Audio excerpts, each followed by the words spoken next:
ദൈവനാമത്തിന് മഹത്വം ഉണ്ടാകും. യെരമ്യ 30:17 ഞാൻ നിനക്ക് വീണ്ടും ആരോഗ്യം നൽകും, നിന്റെ മുറിവുകൾ സുഖപ്പെടും. എസെക്കിയേൽ പ്രവാചകന്റെ പുസ്തകത്തിൽ 37-ാം അധ്യായത്തിൽ കർത്താവ് പറയുന്നു, കർത്താവ് ഒരു അത്ഭുതം പ്രവർത്തിച്ചു. കർത്താവിന്റെ കരം എസെക്കിയേൽ പ്രവാചകന്റെ മേൽ വന്നു. അവിടുന്ന് ആത്മാവിനാൽ നിറച്ച് അസ്ഥികൾ നിറഞ്ഞ ഒരു താഴ്വരയിൽ പ്രവാചകനെ കൊണ്ടുവന്ന് നിർത്തി. എന്നിട്ട് അവിടുന്ന് ചുറ്റും നടത്തി. അവ വളരെയേറെ ഉണ്ടായിരുന്നു, അവ ഉണങ്ങി വരണ്ടിരുന്നു. കർത്താവ് എസെക്കിയേലിനോട് ചോദിച്ചു, മനുഷ്യപുത്ര, ഈ അസ്ഥികൾക്ക് ജീവിക്കാനാകുമോ?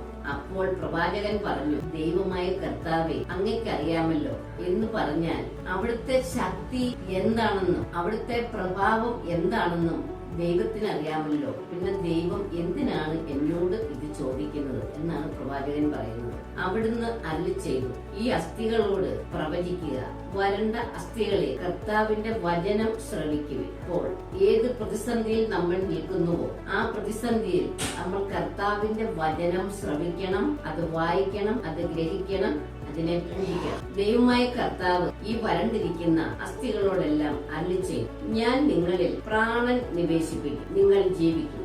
ഞാൻ നിങ്ങളുടെ മേൽ ഞരമ്പുകൾ വെച്ച് പിടിപ്പിക്കുകയും മാംസം വളർത്തുകയും ചർമ്മം പൊതിയുകയും നിങ്ങളിൽ ശ്വാസം നിവേശിപ്പിക്കുകയും ചെയ്യും. നിങ്ങൾ ജീവൻ പ്രാപിക്കും. ഞാനാണ് കർത്താവെന്ന് അപ്പോൾ നിങ്ങൾ അറിയും. പ്രവാചകനോട് കൽപ്പിച്ചതുപോലെ പ്രവാചകൻ പ്രവചിച്ചു. ഞാൻ പ്രവചിച്ചപ്പോൾ ഒരു ശബ്ദമുണ്ടായി, ഒരു കിരികിരാ ശബ്ദം. വേർപെട്ടുപോയ അസ്ഥികൾ തമ്മിൽ ചേർന്നു. പ്രവാചകൻ നോക്കിയപ്പോൾ ഞരമ്പും മാംസവും അവയുടെ മേൽ വന്നു, ചർമ്മം അവയെ പൊതിഞ്ഞിരുന്നു, എന്നാൽ അവയ്ക്ക് പ്രാണൻ ഉണ്ടായിരുന്നില്ല. അവിടുന്ന് എന്നോട് അരുളിച്ചെയ്തു, മനുഷ്യപുത്ര, ജീവശ്വാസത്തോട് പ്രവചിക്കുക, ജീവശ്വാസത്തോട് പറയുക, ദൈവമായ കർത്താവ് അരുളിച്ചെയ്യുന്നു, ജീവശ്വാസമേ, നീ 4 വായുക്കളിൽ നിന്നും വന്ന് ഈ നിഹിതന്മാരുടെ മേൽ വീശുക, അവയ്ക്ക് ജീവൻ ഉണ്ടാകട്ടെ. അവിടുന്ന് കൽപ്പിച്ചതുപോലെ പ്രവാചകൻ പ്രവചിച്ചു. അപ്പോൾ ജീവശ്വാസം അവരിൽ പ്രവേശിച്ചു, അവർ ജീവൻ പ്രാപിച്ചു. വളരെ വലിയ ഒരു സൈന്യം പോലെ എഴുന്നേറ്റ് നടന്നു. അവിടുന്ന് പ്രവാചകനോട് അരുളിച്ചെയ്തു, മനുഷ്യപുത്ര, ഈ അസ്ഥികൾ ഇസ്രായേൽ ഭവനം മുഴുവനുമാണ്. ഞങ്ങളുടെ അസ്ഥികൾ വരണ്ടിരിക്കുന്നു, പ്രതീക്ഷ നശിച്ചിരിക്കുന്നു, ഞങ്ങൾ തീർത്തും വലിയക്കരായിരിക്കുന്നു, ഇനി ഞങ്ങളെ രക്ഷിക്കാൻ ആരുമില്ല.